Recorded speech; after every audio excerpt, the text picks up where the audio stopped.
The top-ranking Republican in Hawaii might well not be a Republican for that much longer because she made the extremely poorly considered choice of criticizing our new king.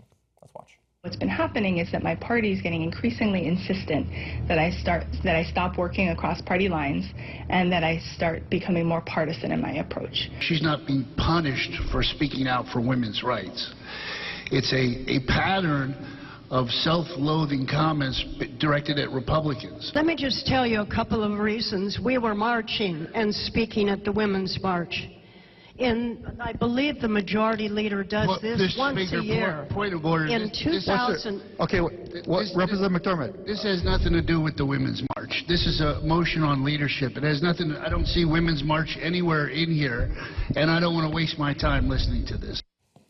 That's pretty amazing. Yeah. Like, no criticism of him for the remainder of his term on any topic.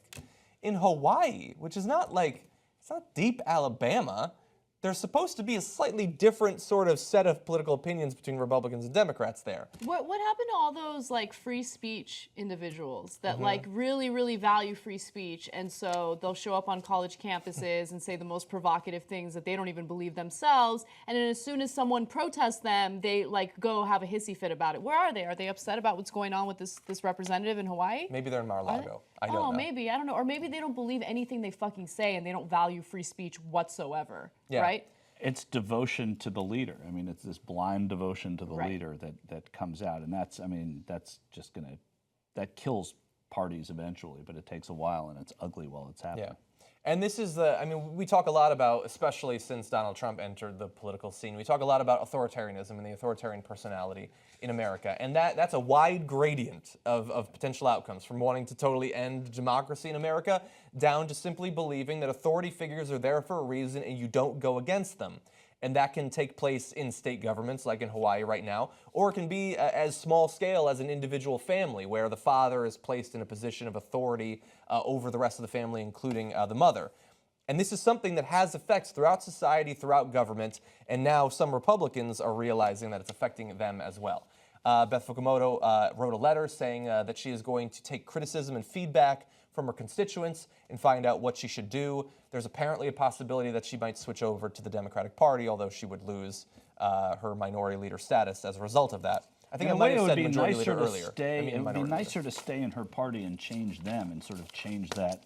I mean, if she could. If she could. Yeah, there's no hope. There's no hope for that. them. But you know what I mean, though? I mean, you know what I'm saying? Yeah, like, to have course. that dissenting voice is great. And but I understand why she wouldn't want to be there, and there's also no hope. So I was just saying it would be nice. We've been basically doing this video because I want to give credit to her for that. We try to notice when Republicans do the sort of risky politically thing of going against Donald Trump.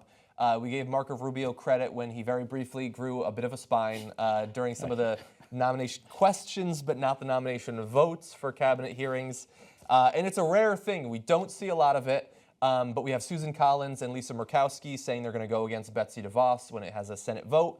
And now you have this happening in Hawaii. It's just the beginnings, but as he grows more and more unpopular, this might be a larger trend, and I await it. We want people to just do what Lindsey Graham says he would do but doesn't do. Yeah, exactly. That's what we want to sort of John McCain to some extent reward too. in this space.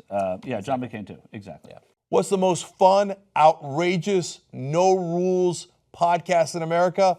Old School. That's a show on the TYT network. You get all of the shows in the network when you become a member. TYTnetwork.com/join.